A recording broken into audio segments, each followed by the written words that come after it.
The moment that I saw your eyes, I knew you were the one for mine. Underneath the moonlit sky, I felt my heart call. And that video shot entirely menggunakan hanya satu lens saja, iaitu 24mm f1.4 G Master. Dalam video kali ini aku nak discuss pasal image quality, pros and cons, tips dan juga how it works dekat real wedding scenario. Stay tuned. Macam korang tahu dekat dalam video title, aku akan cerita pasal 24mm f1.4. And first thing first, kenapa aku pakai 24mm instead of 24-70 f2.8? Aku actually focus more towards photography. Aku lebih pentingkan image quality, lightweight dan juga aperture yang besar. Sebab sometimes aku perlu gunakan aperture yang besar dan sometimes aku gunakan aperture yang kecil. So zoom lens minimum f2 ataupun minimum f2.8. F2 terlalu mahal. Jadi dekat situ untuk zoom lens bagi aku bagus untuk video, but untuk fotografi aku tak sangat, sebab mostly job-job aku adalah product shoot dan juga wedding shoot. Kenapa aku choose 24mm f1.4? Aku shoot menggunakan Sony A7 III. Sony full frame camera, as we all know, dia ada satu mode dipanggil APS-C mode. So bila aku turn on APS-C mode, bila menggunakan 24mm, aku dapat 36mm f2.1 sebab ada 1.5 crop factor. Jadi dalam satu lens aku ada dua focal length, 24mm dan juga 36mm, 1mm lebih kalau aku ada 35mm. Tapi tak boleh banding dengan dia punya image quality lah. 35 actual tu lebih sharp lah image dia, sebab 36 ni bila dia dah zoom, so detail image tu akan berkurang sikit. Tapi tak kisah, dalam video tak nampak pun benda-benda macam tu. Jadi that's the reason kenapa aku shoot menggunakan 24mm f1.4. Pertama sekali aku nak cerita pasal dia punya advantage. Okay, untuk advantage 24mm ni, aku tak payah risau pasal tight space dan juga outdoor. Sebab apa? Bila kita shoot wedding, most of the time kita sebelum bermula majlis kita akan shoot prep, betul tak? Dekat situ lah berlaku ni, kita shoot baju, kita shoot accessories. Sometimes bride tu akan bersiap dalam tempat yang kecil, bilik yang kecil. Dan bila bilik yang kecil ni, source of lighting kebiasaannya akan ada hanya pada makeup artist. Dia akan place lampu macam ni dekat depan pengantin. Dan kebiasaannya kalau aku pakai sebelum ni, aku shoot menggunakan, aku pairkan A7 III dengan 18-1.5mm f4. Sebab ada f4, image quality yang aku dapat teruk, sebab aku shoot full HD. Jadi aku lost banyak gila detail dekat image tu. So bila aku menggunakan 24mm, offer 1.4 aperture. So bila aku shoot dalam bilik yang gelap, tight space tu aku boleh counter dengan 24mm wide lens, dan low light environment aku ada 1.4 aperture. So tak ada masalah pun untuk aku shoot dekat tight spaces. So when it comes to outdoor session, bila outdoor kita akan cari tempat yang menarik, tempat yang cantik. Dengan 24mm dia tak terlalu wide, okay? Tak macam 12mm ataupun 10mm. 24mm ni boleh, aku still boleh tunjuk apa yang berlaku dekat scenery, landscape dan juga boleh menceritakan dekat mana shoot ni berlaku. Dan 1.4 aperture bagi aku satu bokeh yang quite, bukan lawa tapi smooth. 24mm adalah setup yang sangat ringan. Lens ni dia weight sebanyak 445 gram sahaja. Kalau korang tengok lens ni tanpa lens hood, korang boleh perasan yang actually size dia tak terlalu besar macam zoom lens yang lain. So dia punya berat tu tak ada, dia sangat ringan. Dan macam cakap tadi, 445 gram pair dengan aku punya Sony A7 III dan juga gimbal.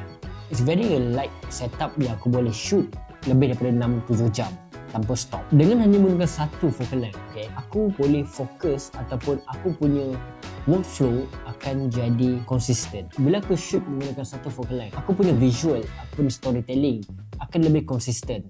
So untuk klien-klien aku yang akan datang ataupun yang dah tahu aku, dia akan tahu style video aku lebih kepada wide, natural, tak bercampur dengan banyak sangat type of shot macam terlalu close up ke dan sebagainya. So aku punya video mostly akan lebih kepada arah natural. So itu akan bagi aku satu signature visual ataupun signature video aku untuk wedding film lah. And actually banyak je great filmmaker dekat luar sana pakai focal length yang sama. Contoh 50mm, 35mm untuk entire video. And this is the reason why, untuk diorang dapatkan visual yang consistent and cohesive. Dan bila menggunakan lens macam ni, dia akan encourage aku untuk bergerak tau. Bergerak kiri, kanan, depan, belakang. Instead of aku berdiri kat satu tempat untuk aku shot wide, medium, tight.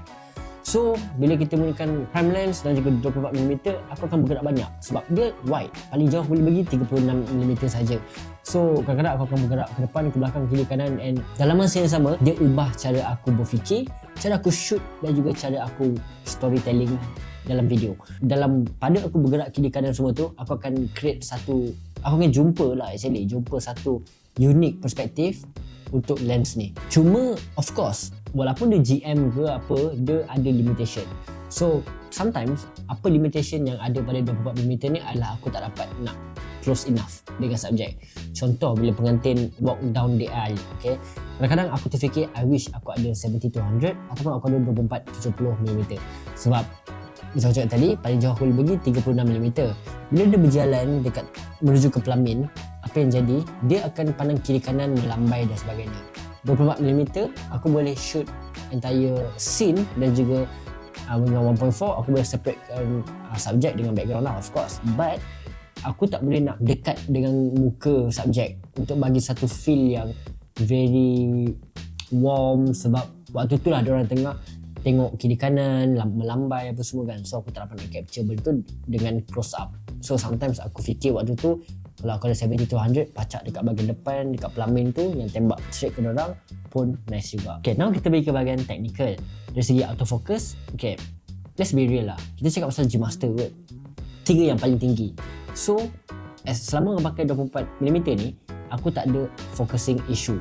Aku pakai dengan A7 III, selama aku pakai tu, dia punya tracking autofocus dia kena ataupun laju je.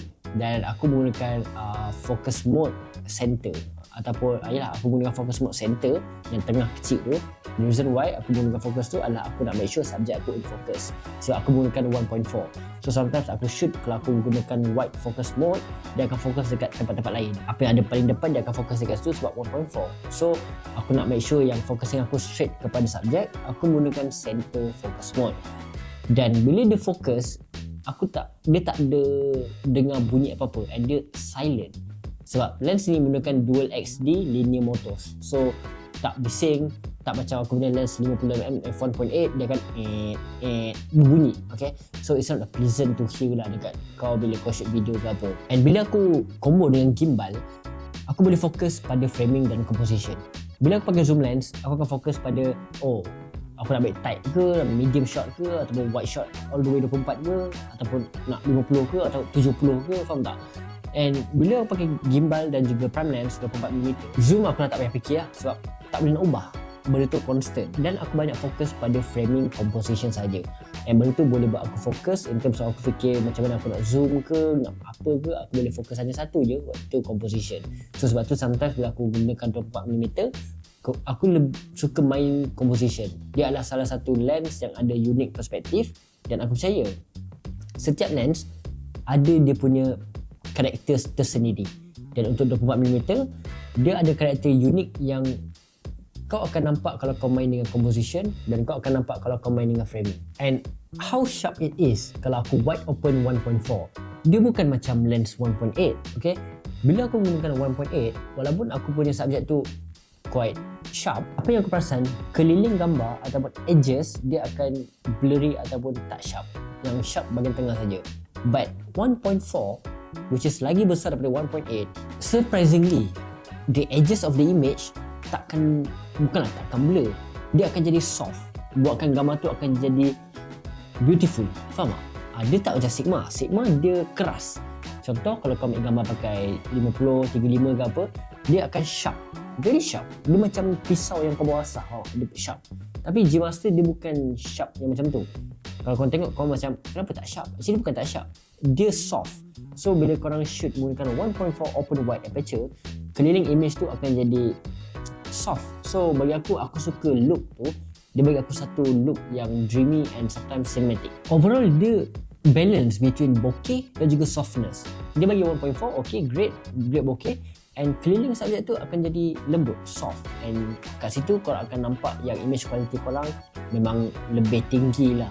dan berbaloi kalau korang menggunakan 24mm G Master. Tips bila kita menggunakan 24mm f1.4 adalah get close to the subject. Be involved dalam moment tu. Contoh, kalau dia tengah outdoor session ke apa, dia tengah buat apa-apalah, korang kena bergerak rapat dengan dia. Sebab korang bukan pakai zoom lens. Korang bukan ninja yang korang dekat setiap sudut, korang daripada jauh rakam. Tak. Korang like literally korang kena ada and orang akan nampak kau always dekat dengan pengantin. Kau akan follow je dia. Selama pakai 24mm pun aku bukan ninja. Memang orang perasan aku. Sebab apa? Aku akan pergi dekat. Kenapa aku pakai dekat? Aku ada 24mm. Tak aku nak shoot jauh kot. So aku memang kena dekat. So bila korang pakai wide angle macam ni, make sure korang dekat dengan subjek. Always. Jangan diri jauh dengan subjek, takut terlepas moment. Dan korang kena tahu bila shoot pakai 24mm, jangan place subjek dekat kiri kanan, terlalu kiri ataupun terlalu kanan lens. Sebab keliling, kiri dan kanan, atas bawah ada distortion. So korang kena jaga, always manage subjek korang akan berada di tengah. Macam sekarang aku shoot dengan 24mm. So korang pasang tak? Aku akan set tengah. Macam talking head biasa. Kalau aku depan lagi, korang akan nampak hidung aku besar, aku dahi ni luas sebab distortion. So lens ni sesuai untuk siapa yang sesuai pakai 24mm ni. Actually aku boleh katakan yang sesuai pakai 24mm ni adalah orang yang shoot street photography. Bagi aku pun bagus. Sebab apa? Kau nak establish shot ataupun ambil gambar bangunan, ambil gambar suatu tempat untuk korang sampaikan cerita korang tu kan. Cuma korang mesti ada standby zoom lens juga. Kalau korang jenis yang documentary style, buat dokumentari ke apa pun sesuai juga pakai 24mm ni, as korang boleh ambil talking head video macam yang aku buat sekarang ni while nampak environment yang berlaku dekat sekeliling dia. Cuma aku tak recommend combo ataupun setup ni dekat new videographer wedding. Sebab sebelum korang kena pakai benda ni, korang kena mahir pasal framing, korang kena mahir pasal setting dan sebagainya. Sebab korang tak boleh zoom. Apa yang korang ada 24mm korang pakai. Jadi kalau kau pakai APS-C, kamera A64 ke apa, dia akan jadi 36mm. So kau ada satu lens je, 36 saja. Kau nak dekat macam mana, nak jauh macam mana, so kau kena jaga begitu. Kalau tak, video kau tu akan nampak macam orang biasa yang ambil gambar macam daripada jauh, wide, faham tak? So sebelum korang pakai prime lens untuk video, aku suggest kau beli je 24-70mm. So dekat situ kau boleh try 24mm, boleh try 35mm, 50mm. So kau ada 3 focal length kau boleh try, which one the best, kau beli lens tu. So yeah, thank you so much for watching, see you in the next content.